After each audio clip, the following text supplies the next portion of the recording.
Packet பாலை அப்படியே குடிக்கலாமா, இல்லை கண்டிப்பாக சூடு பண்ணணுமா? இதில் தான் நம்ம எல்லாரும் ஒரு இம்பார்ட்டன்ட் பாயிண்ட்டை வந்து மிஸ் பண்ணுறோம். ஆக்சுவலி பேக்கெட் பால் வந்து ஆல்ரெடி பேச்சுரைஸ் தான். பேச்சுரைசேஷன்னா என்னென்னா, இந்த பாலை 72 டிகிரி செல்சியஸில் 15 to 20 செகண்ட்ஸ் பாயில் பண்ணுவாங்க. இப்படி பண்ணுறதுனால இந்த பாலில் இருக்கிற ஹார்ம்ஃபுல் பாக்டீரியாஸ் எல்லாமே டெஸ்ட்ராய் ஆயிரும். ஸோ டெக்னிக்கலி அப்போவே இது வந்து சேஃப் டு ட்ரிங்க் தான். பட் ரியல் ட்விஸ்ட் என்னென்னா, மில்க் பேக்கெட்டில் ஸ்டோர் பிலோ 4 டிகிரி செல்சியஸ்ன்னு மென்ஷன் பண்ணியிருப்பாங்க.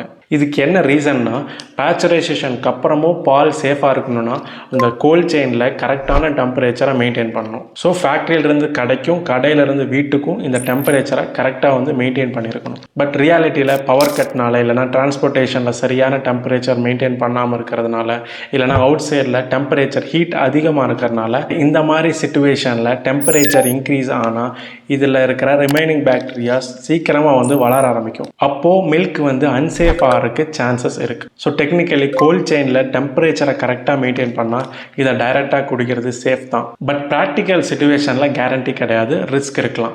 ஸோ சேஃபஸ்ட் ஆப்ஷன் என்னென்னா, பாலை வந்து சூடு பண்ணி குடிங்க. சூடு பண்ணுறது ஒரு அன்னெசரி ஸ்டெப்பு கிடையாது, நம்ம சேஃப்டிக்கு ஒரு இன்சூரன்ஸ் மாதிரி.